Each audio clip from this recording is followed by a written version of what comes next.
The last team in the AFC South is the team who has back-to-back number one overall picks with the Jacksonville Jaguars. The Jaguars are one of those teams that is just disappointing to see them lose every year, and you can only hope that they can get better because Jacksonville really was a fun thing to watch in 2017. So, with that being said, let's see how they can finally build off of the talent that they keep collecting in the draft and see what they can actually do as an NFL team.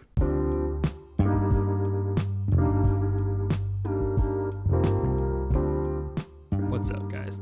I'm Tyler Coker, and I'm your host for today's episode of Today with Tyler. I hope you enjoy.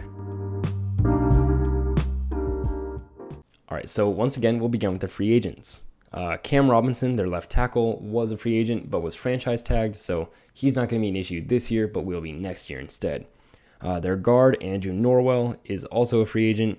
AJ Cann, another guard, is a free agent. DJ Chark, their wide receiver, is going to be a free agent, and Trey Herndon, their cornerback, is going to be a free agent. So not too many important free agents, but they don't really have that many good players that could be important anyway since they have a lot to improve on. So let's get into their offense. Trevor Lawrence wasn't without his own issues this year, and I'll probably do a film analysis of him over the offseason just because I want to see why exactly he didn't do well, minus the whole, roster not being good, bad coaching, all those issues within the front office. So yes, he had a lot of bad things around him, but he also didn't burst onto the scene either. So I'll probably break it down as to exactly why. It wasn't quite his fault because he didn't have many good players around him though. They don't really have any good wide receivers this year that they utilized well. So I'd like to see him get another talented wide receiver to join this whole entire wide receiver core and elevate them to another level. They could also really use a tight end since nobody could step in as a starter to give that reliable relief tight end that rookie quarterbacks could really use. Because when you have a young quarterback, you like having either a great wide receiver or a reliable tight end who can always be open and get the ball and just make the catches and make that percentage throw that makes a rookie quarterback more confident and able to do what he was drafted to do. The running back room is for sure their high point on the offense, but they really didn't utilize it well either. James Robinson is one of the better running backs in the league when he actually gets to have the ball, but because Urban Meyer's a moron, he really didn't get the ball. Travis Etienne is going to be coming back, and I'm excited to see what he can do because it doesn't really make sense why they drafted him, but now that he is, I want to see what they do with him. Then there's their line, which is well below average. Cam Robinson is acceptable, but the line overall is decent at pass protection, but they can't run block for their lives.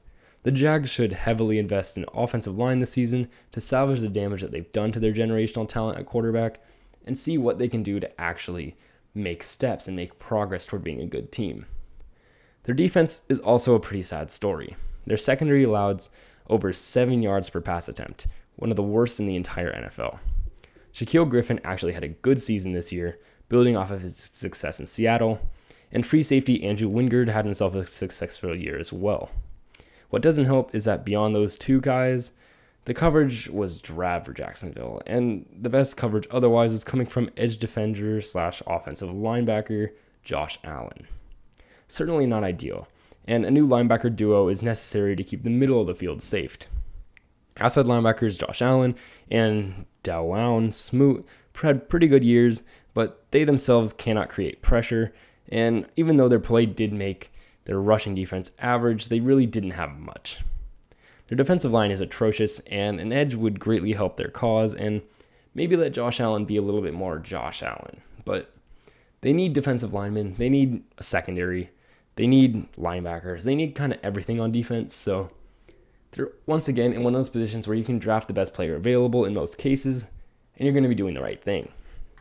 So their top 5 positional needs to me are edge, offensive tackle, defensive tackle, linebacker, and corner. They also need wide receivers. They also need a safety, a strong safety. So they really can't go wrong in this draft, but an ideal draft might be with the number 1 overall pick, Evan Neal, the Alabama offensive tackle, Trayvon Walker, the Georgia edge in the second, if he manages to fall, or if not, someone like Cameron Thomas out of San Diego State maybe. Devontae Wyatt, the Georgia defensive tackle in the third, if he drops there. And then in the third is also Penn State linebacker Brandon Smith. So they have a lot to work with in terms of draft capital. They could obviously trade down, which would benefit them greatly because they could get more players that are almost guaranteed to make the roster.